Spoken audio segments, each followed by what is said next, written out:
impeachment whatchamacallit has turned into a train wreck in slow motion.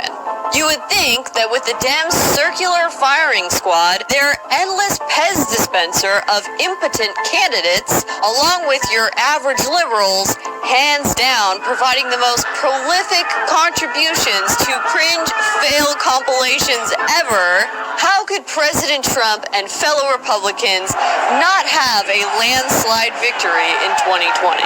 So, while we're all eating popcorn, watching the clown show in the House, electronic voting machines have been set up to rig the 2020 election. And when I say rigged, I mean like this. You've probably seen the three-card Monty before. The tosser tells you to follow a card as he mixes them up, then asks you to point out that card. That's the game everyone thinks they're playing. The first thing that happens, though, is the tosser executes a secret move to switch the cards before the game even begins. Instead of throwing down this card, you're throwing down the card over. So it looks like this card. Allow me to demonstrate for you how the 2019 Kentucky election was rigged. And if not rigged, at the very least, demands further explanation and investigation. Tonight, voters in Kentucky sent a message loud and clear for everyone to hear. I haven't had an opportunity yet to speak to Governor Bevin, but my expectation is that he will honor the election that was held tonight, that he will help us make this transition. With respect to our race, would it be a Bevin race if it wasn't a squeaker? I mean, come on. I mean, really and truly, this is a close race. We are not conceding this race by any stretch. But more than anything else, we're challenging the media here today, not to defend the Democrats, as they normally do, but to get into their own investigation and see what they can actually find. Voter fraud needs to be cleared up. I mean, this issue needs to be cleared up and resolved.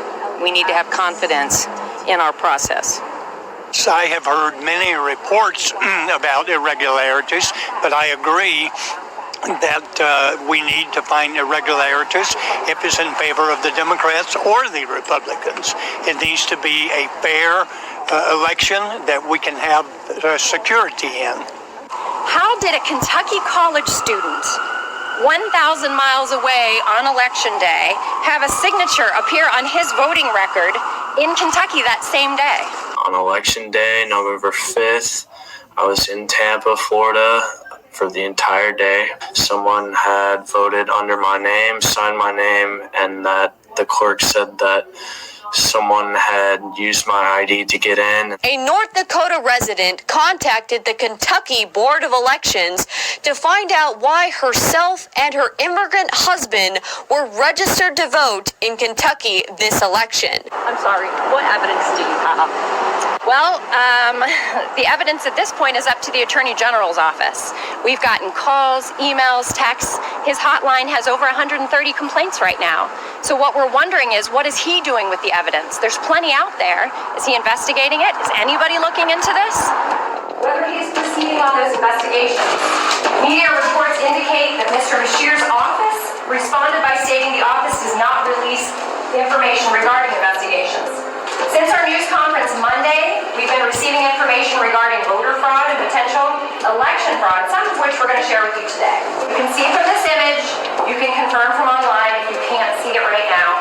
Governor Bevin won every precinct in Bell County but one, that he carried the county by roughly 61% of the vote.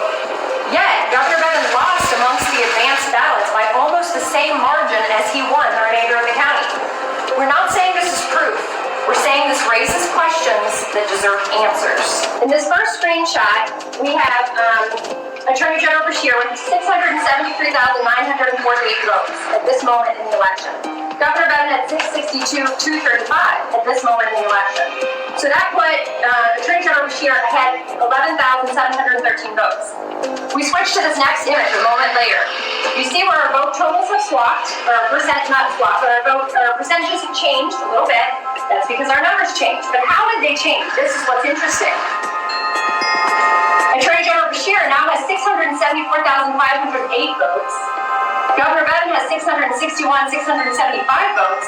That's a change of 650. Governor Bevin lost 560 votes mysteriously, the 560 that he lost magically appeared in Attorney General Bashir's column. How does that happen? If the vote count is off by 5,100 or so, approximately, it means about 1.45 votes per precinct. So imagine sitting there 12 hours, having people vote, and just one or two have to be off to change the direction of this election. Like 18 stonewalled our presenter today, demanding more and more evidence. That's their job, to discover evidence. They really are representing, as they do almost all the time, the Democrat Party. What have you done to investigate this issue? We've done more than you guys have. You never said a word about it. What have you learned? We've actually been on the phone with county clerks, finding out what's going on there. And you were dead silent in the meeting about it. Because I have not found any wrongdoing. I have found errors. Do you think that should be investigated further? I think what you find